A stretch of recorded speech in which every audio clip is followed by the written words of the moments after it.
Hi everyone, so today we have a slightly different video. As you can see, I have this microphone in my hand and I have this nice Certina on my wrist, and we are going to talk about this particular watch because this is one of the fresh releases from this Swiss watchmaker, and I would say it's quite interesting, so I decided to take a closer look. And first let's start with the unboxing and then we'll talk about the parts of this watch as usual.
So we are back in warm conditions, and I think it's worth starting with the name of this watch. It's Certina DS PH1000M, and I can guess you understand what 1000 means here. It's the waterproof level of this watch, and I have to say that the overall, I would say, specification of this watch is quite impressive. The designers decided to copy the classic styling of the diver watches, and here we have it in its full beauty. So first of all, let's start with the dial, and then we will continue with the case and other things. So here I have this watch, and the case size here is 43.5 millimeters, but as you can see the dial itself is slightly smaller. That's due to the water protection, and you cannot avoid this, let's say, and this is also something causing that the back wall will be solid, but we will talk about it later. As for the dial, here we have I would say quite a classic composition, so it means we have really large indices, we have also really large hands, and note that the minutes hand is actually finished in orange color.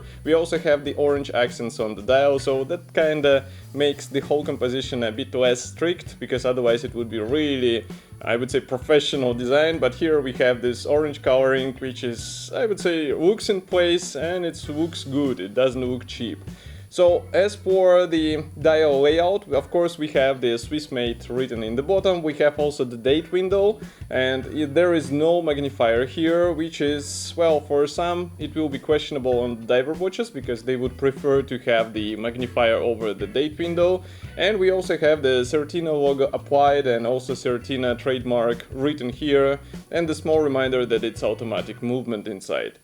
So overall, as I said in the beginning, the dial styling is quite simple, yet it's elegant and it's legible, so you won't have any problems in bright sunlight conditions or in the dark conditions. For the dark light conditions, we have here the luminous coating on all of the elements, not only the indices and hands, but also even on this bezel. And this is really cool because it is easy to, let's say, charge, and it keeps this charge for quite a long time. It's a typical blue-greenish shade of this color. You will see it on the videos, and in my opinion this is more than enough for the diver's watch. And we see here that it's not a desk diver, it's actually something what can be used for the professional purposes. And I think that's really cool about this watch. And also to the comfort of use adds the anti-reflex material on the top, so we have the sapphire glass, and as you can see it sits flush with the bezel, which is quite good because you won't have any scuffs or scratches on this part.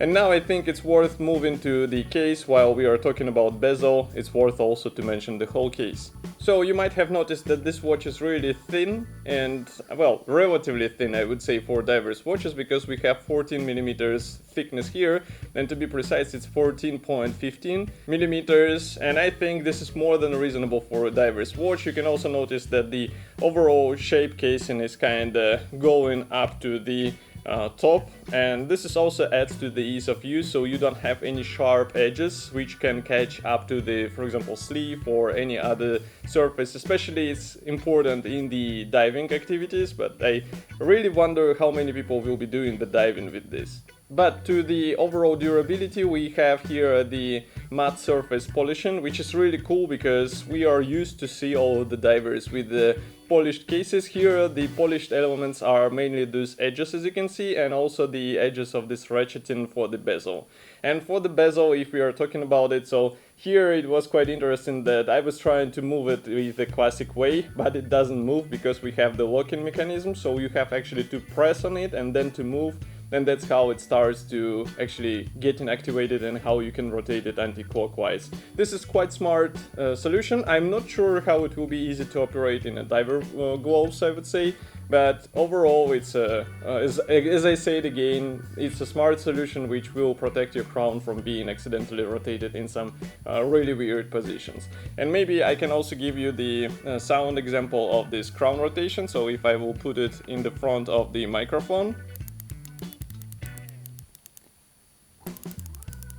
as you can see, it's quite distinct sound, and I think it's really cool. It doesn't have any of the free movement while it's locked. It's also really great because the parts fitment here is just perfect. Everything sits flush and the tolerances are really small, and I really like this finish. What I do not like is the crown design, because as you can see, it's kinda hidden half in the casing. And here we also have this polished edge, which might be easily damaged when you will be trying to take out this crown.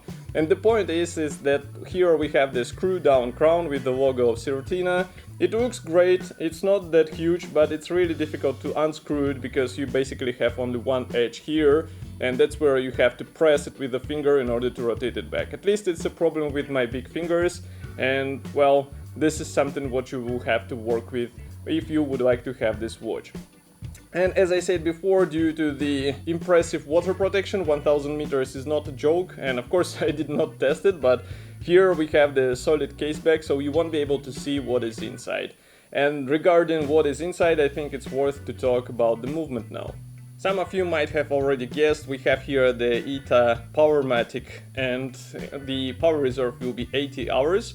This movement is quite, I would say, famous on the forums, and there are a lot of different feedback and posts about this movement. From my experience, what I have with this movement, it was so far okay, and all of the complaints are going because it has the plastic spring made out of Nivacron material, and this is, I would say, somewhat watery. So from my experience, again, it was quite fine, but I saw some posts on the Reddit and forums that some guys had the problem, so definitely take this into consideration. But from my point of view, the 80 hours power reserve is worth it, and well, this watch is quite accessible in price, so this is something what I can accept to have inside, I would say. Not some sophisticated caliber which will be just a bit more complex and also noticeably changing the price. Now we can talk also about the strap. So here you can see this example of the watch on this textile strap. It's quite flexible yet durable because, as far as you can see, it's a double layer, and this is really cool because such thing will be serving you for quite a long time. And yet there is also a second option which I will show on the video. You will see that it's a special Velcro strap, which is a bit more useful probably for the diving. But if we are talking about today's version, you can see also that on the buckle we have the Certina engraving, which is really nice. And also here we have the strengthening with the leather section, so it's also good. And by the way, the strap width is 20 millimeters. So it's also quite a classic styling. We have the quick release bars here, so it will be easy to change the straps if you would like to. And if we are talking about the second option, so here it is. I would say for this price tag, I was not expecting the second strap option, but here we have this Velcro strap, and I would say it's a classic sizing, so it's not that huge, but it should fit the average size wrist. As you can see, the overall design is somewhat similar to what we are used to seeing in the NATO straps, and it's really durable. It's made out of this I would say it's some textile with a plastic probably. We also have here the stamped logo of the DS line, but overall it's really cool bonus to have, and obviously it would be a good thing to wear if you're preferring this type of the straps, not the textile ones which is installed out of the box. And now we can talk about the overall experience with this watch, because it's a quite cool design and I would like to share what I found out after several days. So as you can see, I got to spend several days with this watch. I have it now on my wrist and it's quite a nice watch for everyday use. First of all, it's not that huge. As you can see, it fits nicely on my wrist and I have average sized wrist, and also the readability or legibility is also good in real conditions, and also the thickness is not that huge, so it nicely fits under the sleeve. It also doesn't scratch a lot because we have all the polished surfaces on the edges, not on the, let's say, contact surfaces of this case. And also I like how the overall design organized, that all parts, all elements are actually functional, and we don't have the bezel which is freely moving. We have actually the locking mechanism. We have the crown. Well, the crown, I would say, it's the main problem for me because it's quite difficult to operate with my fingers, I would say, and that's thanks to this turtle shape, so you won't be able to avoid it if you have big fingers like me. But overall I would say it's a really good choice, especially considering that we get several straps in the package, and even this textile strap, as you can see, it's quite flexible and it's good for everyday use. And now we can move on to the pricing and availability of this watch. By the way, I forgot to mention that the weight of this watch is 121 grams, so for this size it's a noticeable hefty value which you will feel on your wrist, but I would say it's a nice thing because you actually feel that it's a high quality thing, and from my side I actually prefer this to be on these diver watches. I'm not sure how it's up to somebody else's taste, but well, here I think it suits and it works nicely with the classic design. So overall we have quite an interesting release, and frankly speaking, when I saw it first on the Helvetii website I was really considering that they made some mistake in the pricing, because the price is really attractive for this feature set which you get here. And I'm really glad that Certina designers decided to reuse the 70s design. It looks just right here, and I think it's a really breath of the fresh air after all of the stainless steel sports watches which we are seeing around the market nowadays. And moreover, we have a lot of cool features here out of the box. We have even the box itself quite cool. We have the additional straps. We have also, as I said, attractive price tag, so there is nothing not to like about it. Maybe some will complain that we have the black dial here, but I think it's really something what is a must-have for such serious diver watch. And it should be already available, so you can get it around 900 or 1000 euros. I think it is really cool price tag, which puts it in a quite competitive position, so definitely check it out if you would like to have something classic. And I don't think this design will get old, so this is a must-have in my opinion for the next year.